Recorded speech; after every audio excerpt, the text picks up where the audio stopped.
রোজার মাসে যারা রোজা রাখে, এক হাদিসে নবীজি বলেন আস-সাওমু জুন্নাতুন, রোজা হলো ঢাল, যেটা দিয়ে মানুষ জাহান্নামের আগুন থেকে বাঁচবে। শত্রুর অস্ত্রের আঘাত থেকে যেমন ঢালের মাধ্যমে মানুষ নিজেকে রক্ষা করে, রোজাদার রোজার মাধ্যমে জাহান্নামের আগুন থেকে নিজেকে বাঁচাতে পারবে। শুধু তাই না যে রোজা রাখবে রোজাদার, নবীজি সাল্লাল্লাহু আলাইহি ওয়াসাল্লাম বলেন ইন্না ফিল জান্নাতি বাবান ইউকালু লাহুর রায়্যান, জান্নাতের মধ্যে একটা দরজা আছে যেটার নাম হলো রায়্যান। এটা স্পেশাল ভাবে শুধুমাত্র রোজাদারদের জন্য। নবীজি জানায়া দেন ওই জান্নাতের গেট থেকে ফেরেশতারা ডাকবে ফাআইনাস সাইমুন, কোথায় রোজাদারেরা, কোথায় রোজাদারেরা? শুধুমাত্র রোজাদারদের জন্য স্পেশালিটি। নবীজি বলেন এইভাবে জান্নাতের দরজা থেকে রোজাদারদেরকে আহ্বান করা হবে। এইবার যখন রোজাদারেরা ওই জান্নাতের গেট দিয়ে ঢুকে যাবে, দরজা আটকায় দেওয়া হবে, আর কাউকে এই জান্নাতে ঢুকতে দেওয়া হবে না। ওয়া ইন্নামা তুওয়াফাউনা উজুরাকুম ইয়াওমাল কিয়ামা ফামান যুহজিহা আনিন নার ওয়া উদখিলাল জান্নাতা ফাকাদ ফাজ। আল্লাহ রাব্বুল আলামিন বলেন কিয়ামতের দিন মানুষকে তার দুনিয়ার কর্মের পূর্ণ প্রতিদান দেওয়া হবে।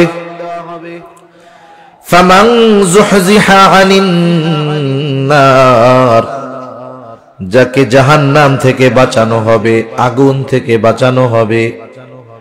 ওয়া উদখিলাল জান্নাতা ফাকাদ ফাজ, জান্নাতে প্রবেশ করানো হবে, আগুন থেকে বাঁচানো হবে। আল্লাহ তাআলা বলেন ফাকাদ ফাজ, সে সফল হয়ে যাবে। তার মানে যে জান্নাতি সে সফল, যে জাহান্নামী সে ব্যর্থ। কারণ দুনিয়ার মধ্যে মানুষের আমলের প্রতিদান আল্লাহ তাআলা কিয়ামতের ময়দানে দিবে। দুনিয়ার মধ্যে যারা নেক আমল করবে, ঈমানের সাথে থাকবে, তারা তো জান্নাতি। যারা এগুলোর সাথে নাই তারা জাহান্নামী। আল্লাহ তাআলা ব্যাপক কথাগুলোকে সংক্ষিপ্ত সারে আমাদেরকে জানায় দেন কারা জাহান্নামী, কাদের আবাসস্থল হবে জাহান্নাম। আল্লাহ তাআলা বলেন ফাআম্মা মান তাগা ওয়া আসারাল হায়াতাদ দুনিয়া ফাইন্নাল জাহিমা হিয়াল মাওয়া।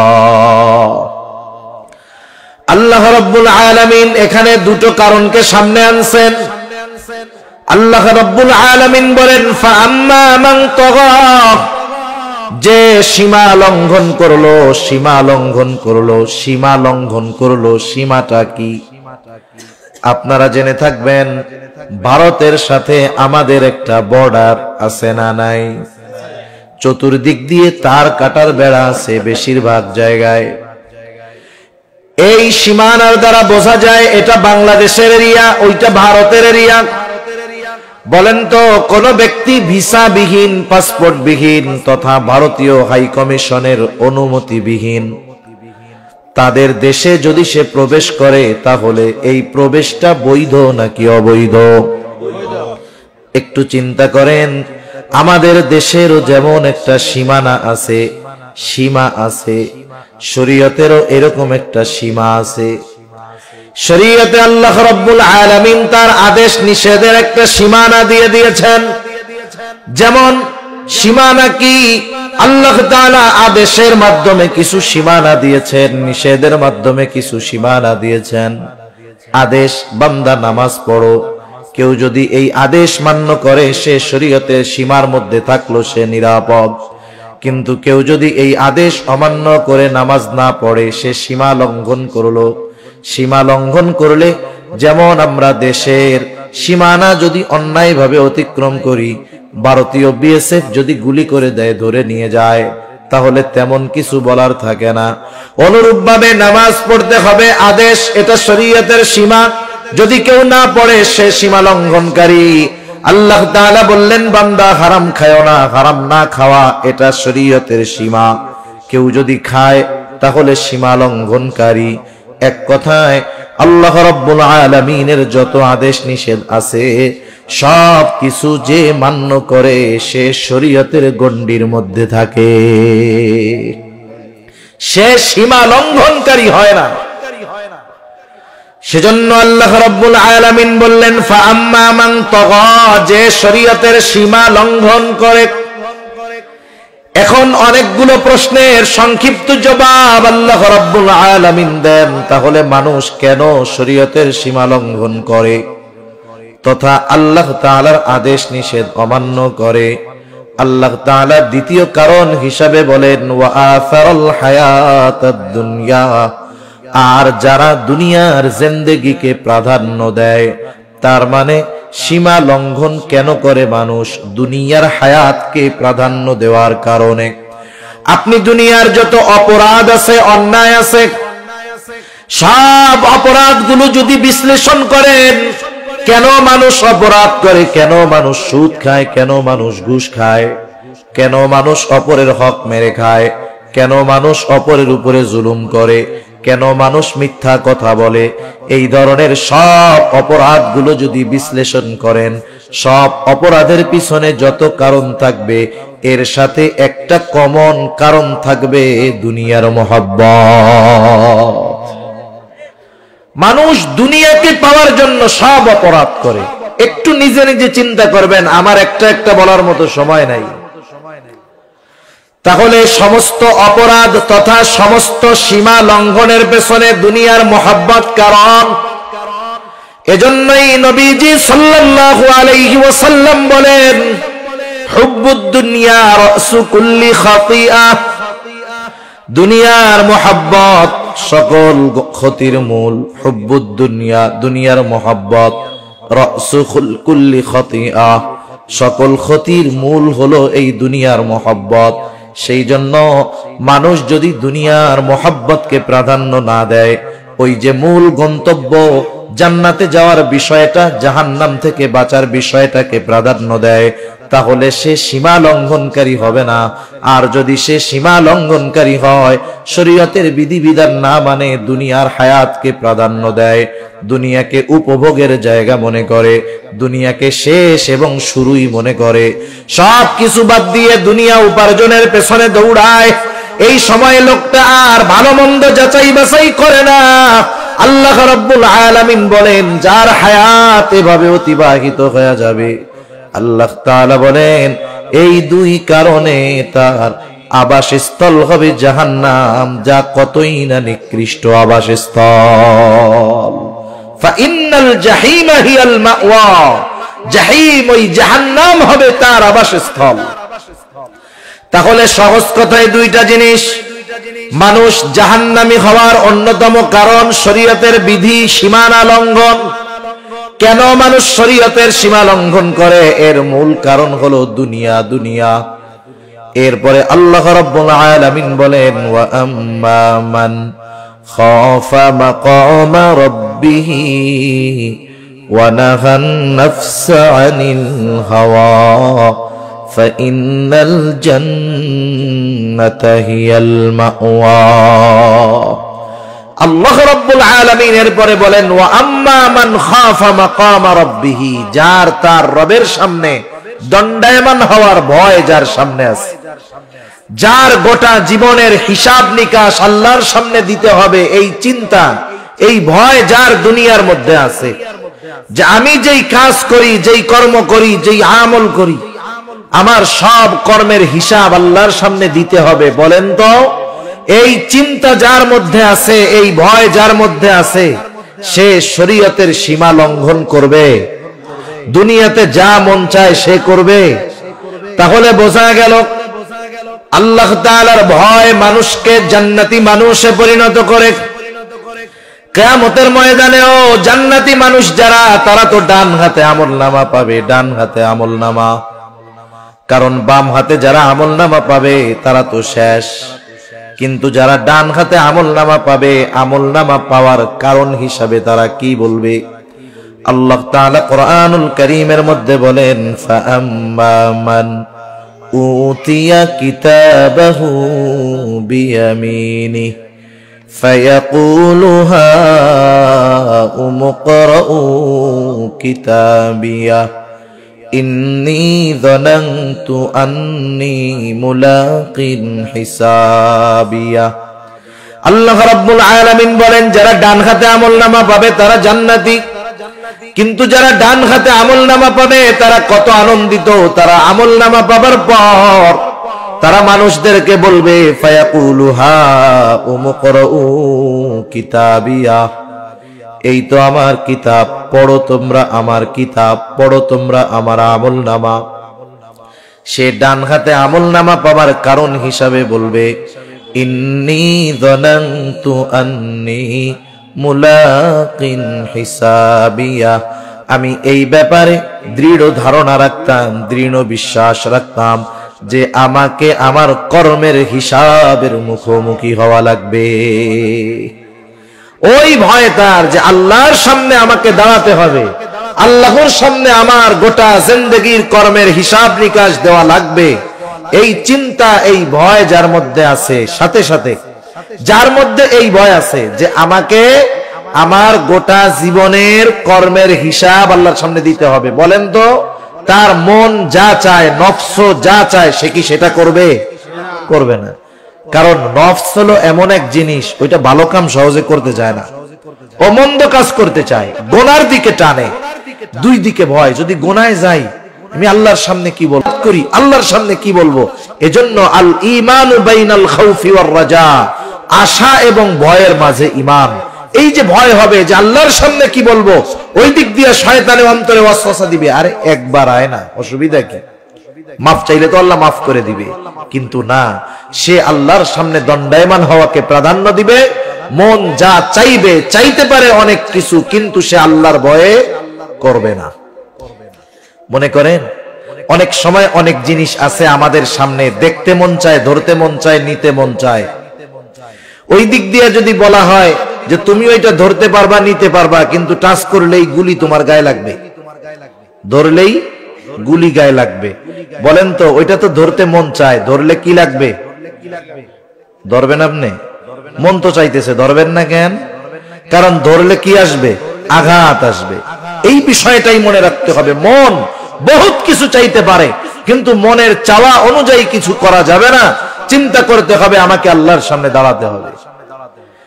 এ কথাই বলতেছে আল্লাহ তাআলা, ওয়া আম্মা মান খাফা মাকামা রাব্বিহ, যে তার রবের সামনে দণ্ডায়মান হওয়াকে ভয় করে, ওয়া নাহান নাফসা আনিল হাওয়া, আর মন যা চায় তা করে না, বরং আল্লাহ যা চায় সেটা করে, ফা ইন্নাল জান্নাতা হিয়াল মাওয়া, তার আবাসস্থল হবে জান্নাত। সেজন্য এক নম্বরে আমরা যদি জান্নাতি হতে চাই, আল্লাহর সামনে দণ্ডায়মান হওয়াকে ভয় করতে হবে। হাজারো বিষয় আমার আপনার সামনে আসতে পারে, কিন্তু চিন্তা করতে হবে আল্লাহর ভয়, আল্লাহর ভয়। এক যুবকের ঘটনা আমি আপনাদের শুনাই।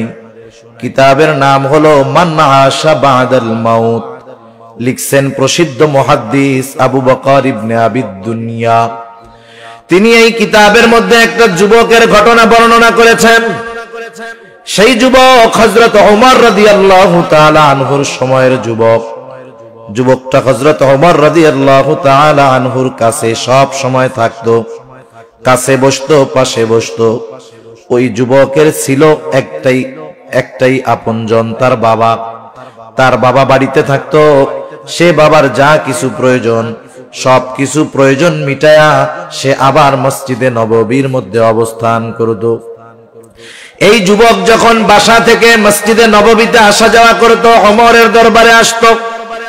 আসার পথে পথিমধ্যে একজন সুন্দরী দুশ্চরিত্রা নারী তাকে ডিস্টার্ব করত।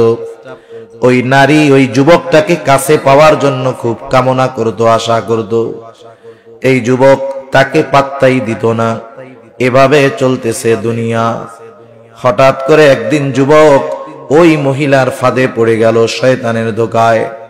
যুবকটা যখন ঘরের মধ্যে চলে গেল, অন্দর মহলে মহিলা নিয়ে গেল। এইবার মহিলার আজকে আনন্দের দিন, এতদিনের চাওয়া পাওয়া পূর্ণ হওয়ার মতো অবস্থা। মহিলা তার গোলামকে ডাক দিয়া পাঠায় দিছে, বাজারে যাও, ভালো মন্দ ফল কিনে আনো, সুগন্ধি কিনে আনো। আজকে আমি আমার কাছের পছন্দের মানুষকে পেয়ে গেছি, কথা হবে, গল্প হবে। যুবকটা তো শয়তানের ধোকায় পড়ে ভিতরে ঢুকে গেছে। এইবার যখন ওই মহিলা যুবকের নিকটে আসতে গেছে, যুবকটা হঠাৎ করে অজ্ঞান হয়ে জমিনের উপরে পড়ে গেল। এইবার নড়াচড়া দেয়, কিরে খোঁজ খবর নাই, হুশ তো ফিরে না। এইবার গোলাম যখন ফিরে আসছে, যুবক তো অজ্ঞান, হুশটুস নাই, বোঝা যায় না বেঁচে আছে নাকি মারা গেছে। মহিলার অন্তরে যেই আনন্দ ছিল, মুহূর্তের মধ্যে চিন্তায় পরিণত হয়ে গেছে। এইবার রাতের বেলা যুবকটাকে দুজনে ধরাধরি করে এইবার ওই যুবককে তার ঘরের সামনে শোয়ায় রাখছে, ফালায় রাখছে। প্রতিদিন এশার নামাজের পরে যুবক বাবার ঘরে আসতো, খাওয়া দাওয়া করতো, বাবার যা প্রয়োজনীয়তা সব সেরে আবার সে মসজিদে চলে যাইত। কিন্তু আজকে তো আর বাসায় আসে না, কারণ বাসায় ঢোকার আগে শয়তানের ঢোকায় পড়ে যুবক ভিতরে চলে গেছে। এইবার বাবাও চিন্তা করতেছে, কি ব্যাপার, রাত দীর্ঘ হয়, ছেলে কেন আসে না। বাবা ছেলেকে খুঁজবার জন্য যখন দরজা খুলে বাহির হয়, দেখে সামনে তার কলিজার টুকরা সন্তান অজ্ঞান হয়ে পড়ে আছে। যুবক ওই মহিলা যে তাকে ডিস্টার্ব করে কাউকে কথা বলে নাই, কেউ জানে না, অজ্ঞান হয়ে পড়ে আছে।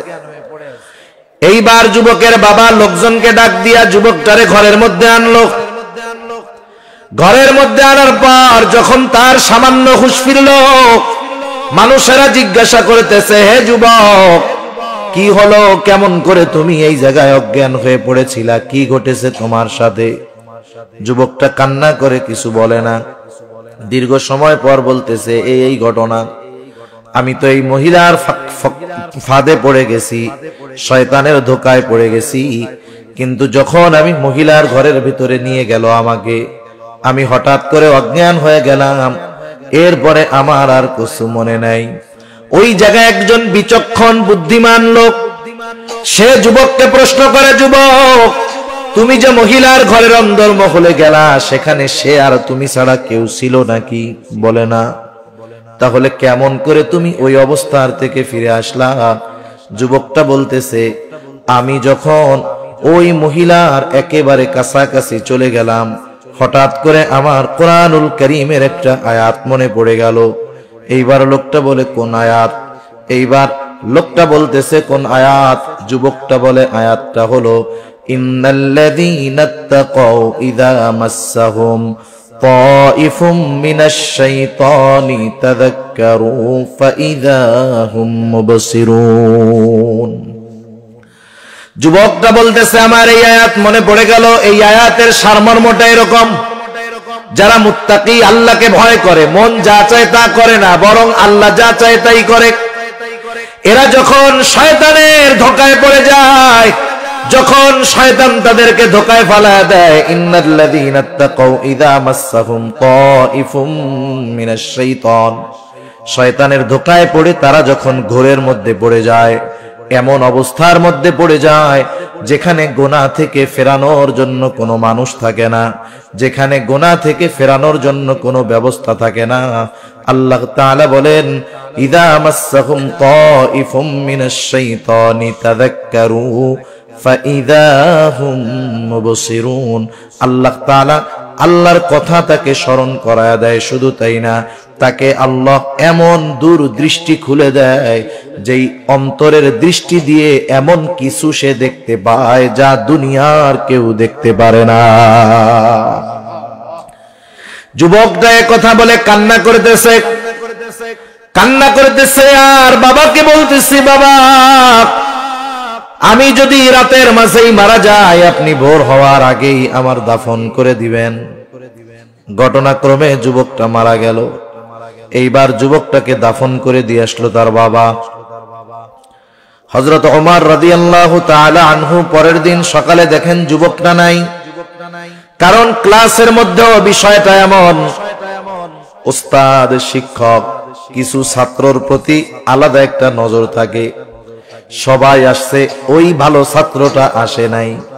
শিক্ষক বলে তোদের পড়ায়া কি হবে, যারে পড়ামো সেই তো আসে নাই, পড়া আগের জায়গায় থাকলো।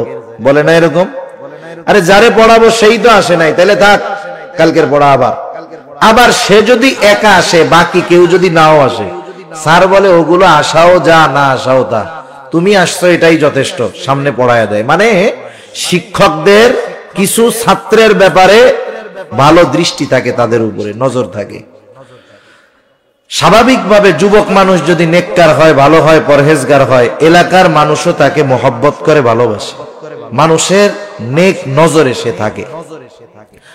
হযরত ওমর রাদিয়াল্লাহু তাআলা আনহু যুবকটাকে খোঁজে, কোথায় যুবক? উপস্থিত লোকজন বলতেছে, খলিফা গতকাল রাত্রে বাড়িতে গেছে, এখনো ফিরে আসে নাই। হযরত ওমর বললেন, তার বাড়িতে কে আছে? বলে বৃদ্ধ বাবা।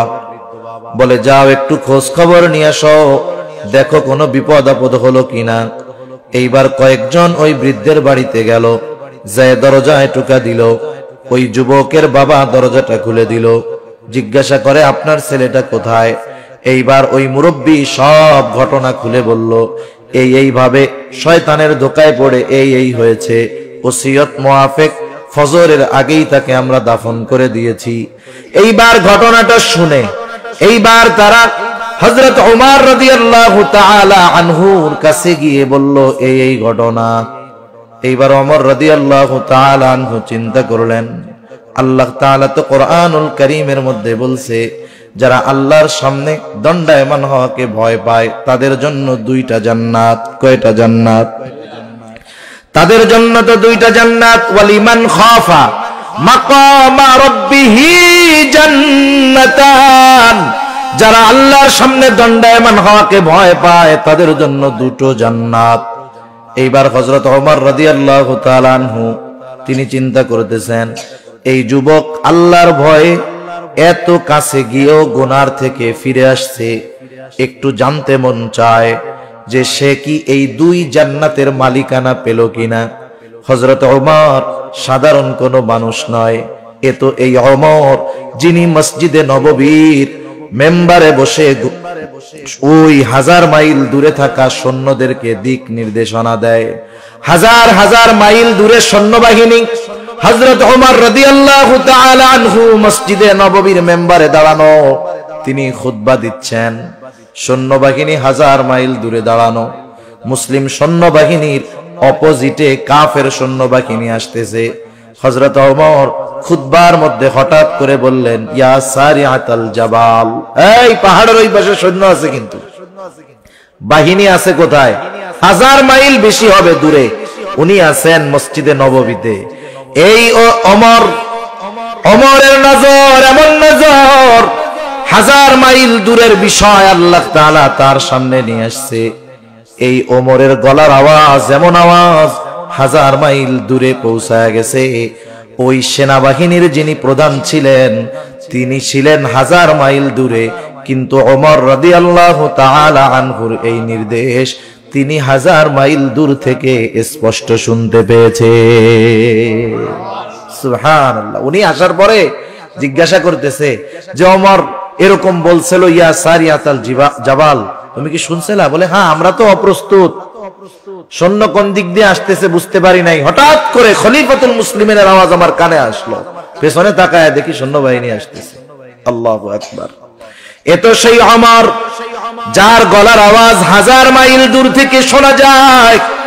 এই তো সেই ওমর যার চিঠি পেয়ে শুকিয়ে যাওয়া নীলনদ পুনরায় প্রবাহিত শুরু হয়। সেই ওমর বলতেছে, চলো আমরা যুবকের কবরের কাছে যাব।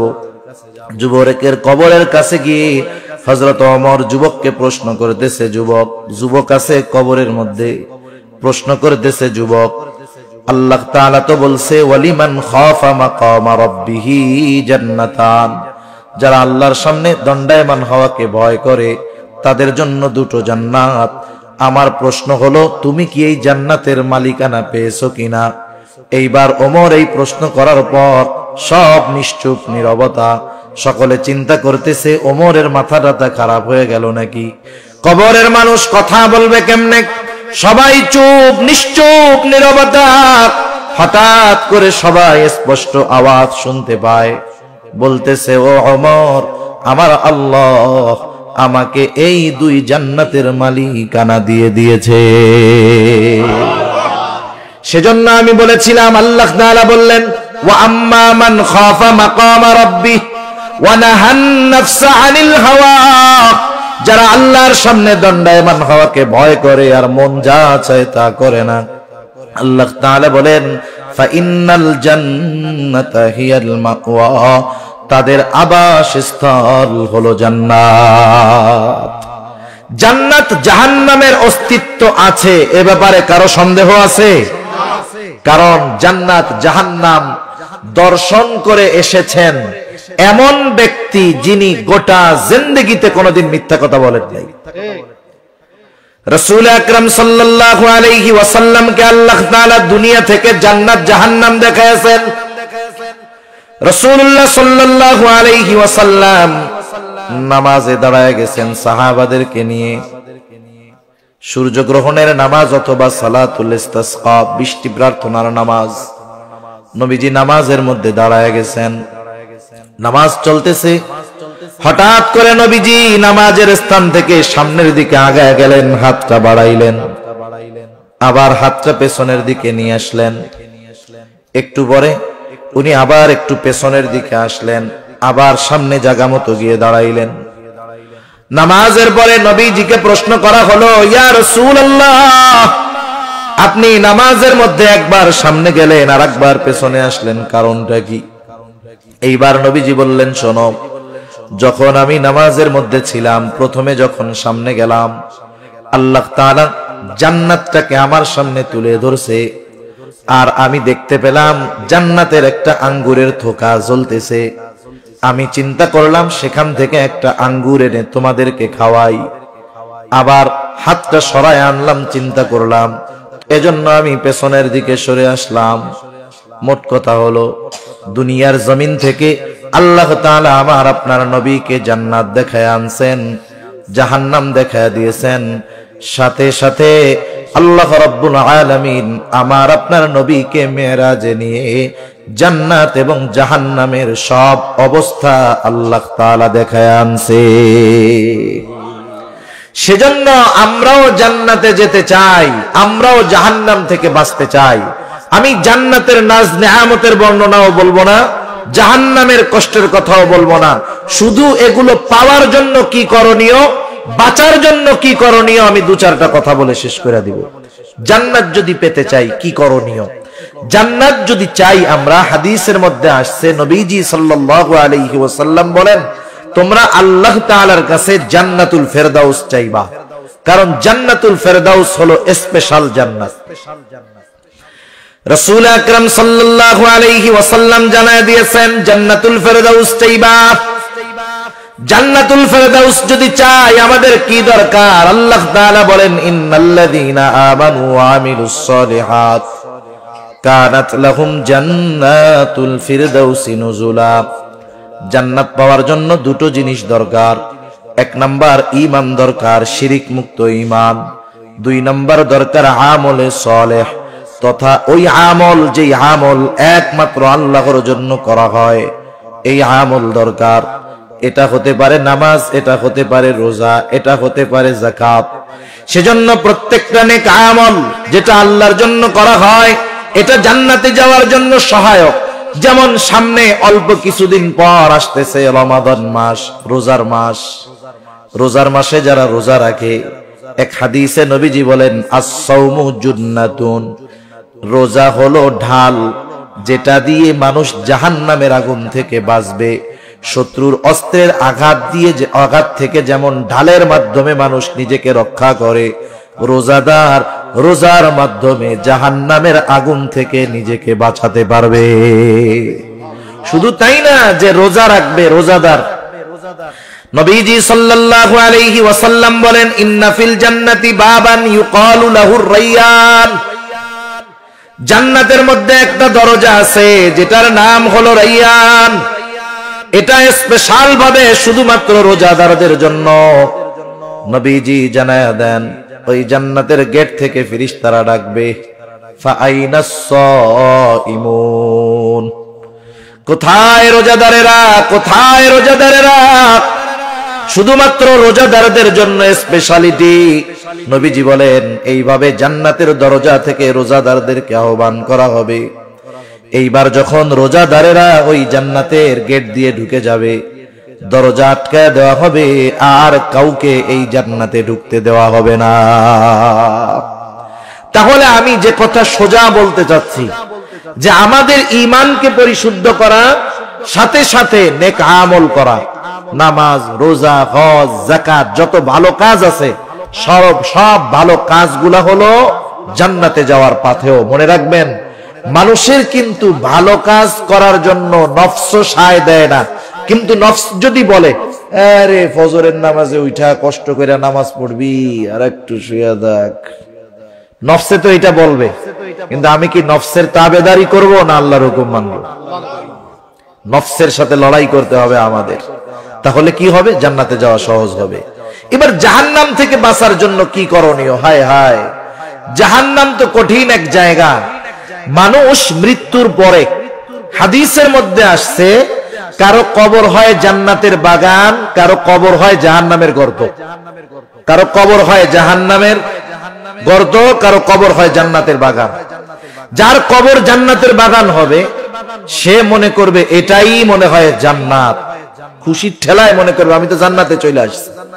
এবার ফেরেশতা এসে বলবে, আরে না মিয়া, এটা জান্নাত না, তোমার আসল অবস্থান স্থল জান্নাত, সেটা তো তুমি আরো পরে পাবা। কিয়ামত কায়েম হবে, এরপরে তোমাকে তোমার আসল ঠিকানায় দেওয়া হবে। আর তুমি যেটা দেখতেছো এটা জান্নাতের তুলনায় কিছুই না। অথচ সে মনে করতেছিল জান্নাত, কারণ এর চাইতে নেয়ামতের কিছু আর হতে পারে না। আবার কারো কারো কবর হবে জাহান্নামের গর্ত, কারো কবর হবে জাহান্নামের গর্ত। সে মনে করবে এটাই মনে হয় জাহান্নাম। তাকে জানানো হবে না, তোমার আসল আবাসস্থল তো এটা নয়। জাহান্নামের শাস্তির তুলনায় তোমার কবরের এই শাস্তি কিছুই না। এইবার ওই লোকটা বলবে, আল্লাহ আপনি কিয়ামত কায়েম কইরেন না, আপনি বিলম্ব করেন। শুধু তাই না, এই যার কবরে আযাব হচ্ছে, সেও তো কিয়ামতের ময়দানে উঠবে, উঠবে না? কিয়ামতের ময়দানে উঠে কিয়ামতের ময়দানের অবস্থা দেখে সে কবরে আযাবের কথা ভুলে যাবে। একটার চাইতে আরেকটা কঠিন।